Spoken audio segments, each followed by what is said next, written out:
पश्चिम बंगाल चुनावों के नतीजों से पहले ही ममता की झुंझलाहट आई सामने। कुल सीटों के 35% पर महिलाओं को टिकट देकर इमोशनल कार्ड खेलने की है तैयारी। कई धूमिल छवि के नेताओं का कटा पत्ता। टीएफआई पर आपका स्वागत है और मैं विक्रांत हरड़क आपको बताऊंगा कि पश्चिम बंगाल चुनाव में ममता बनर्जी की पार्टी टीएमसी का टिकट बंटवारा कैसे चुनाव से पहले ही ममता की बेचैनी को जाहिर कर रहा है। पश्चिम बंगाल में विधानसभा चुनाव को लेकर ममता बनर्जी के मन में हार का डर बैठ गया है। बीजेपी का आक्रामक चुनाव प्रचार और बढ़ता जनसमर्थन ममता के लिए एक नई मुसीबत बन रहा है। बीजेपी से ममता के इस डर का असर अब उनके टिकट बंटवारे में भी देखने को मिल सकता है, क्योंकि ममता 100 महिलाओं को चुनावों में टिकट देने के साथ ही 75 से ज्यादा सिटिंग विधायकों के टिकट काटने की प्लानिंग कर रही है, जो कि उनका अब तक सबसे बड़ा और खुद के ही पैरों पर कुल्हाड़ी मारने वाला फैसला साबित हो सकता है। विधानसभा चुनाव को लेकर पहले ही ममता बनर्जी के पास अच्छे उम्मीदवारों की कमी है। वहीं कहा जाता है कि इलेक्शन में टिकट उसे ही दिया जाता है जो उम्मीदवार जीतने की क्षमता रखता है, लेकिन ममता अपनी सत्ता जाने के डर से आए दिन ऐसे कदम उठा रही है जो उनके लिए और भी अधिक नुकसानदायक होने वाले हैं। इसी कड़ी में उनका एक फैसला टिकट बंटवारे को लेकर भी हो सकता है, जिसमें उनका बीजेपी से डर साफ साफ दिख रहा है और ये ममता की मजबूरियों का संकेत दे रहा है।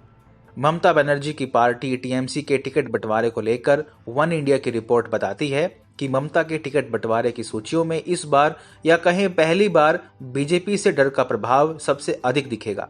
ममता बनर्जी इस बार बंगाल की बेटी वाले नारे पर चुनाव लड़ रही हैं। ऐसे में वो प्लानिंग कर रही हैं कि राज्य में करीब 100 या कुल विधानसभा सीटों के 35% पर महिलाओं को टिकट दी जाए, जिससे राज्य में महिलाओं के मुद्दे पर एक भावनात्मक कार्ड खेला जा सके। इसी तरह ममता का एक प्लान और है जो टिकट काटने का है। खबरों के मुताबिक ममता अच्छे से जानती हैं कि राज्य में बीजेपी का जनाधार बढ़ने की वजह उनके अपने नेताओं की दिन ब दिन दागदार होती छवि है। ऐसे में ममता सिटिंग विधायकों के टिकट काटने की भी जोरदार प्लानिंग कर रही हैं। ममता बनर्जी इस फैसले में अपने करीब 75 सिटिंग विधायकों के टिकट काट सकती हैं। इसके पीछे पूरी रणनीति केवल इतनी है कि राज्य में विधायकों की दागदार छवि से पार्टी को नुकसान ना हो। अब सवाल ये उठता है कि क्या ममता का ये दांव काम कर सकता है? बेशक नहीं। ममता बनर्जी का ये कदम तो उनकी घबराहट को दिखाता है। ममता का ये फैसला ये दिखा रहा है कि अब बीजेपी के सेट किए हुए एजेंडे पर चुनाव लड़ रही हैं। दूसरी ओर इसमें कोई शक नहीं कि चुनावों में सिटिंग विधायकों की छवि पर तो असर पड़ता है, लेकिन टीएमसी की तो पूरी छवि ही धूमिल हो चुकी है, जिससे निपटना ममता के लिए मुश्किल हो रहा है।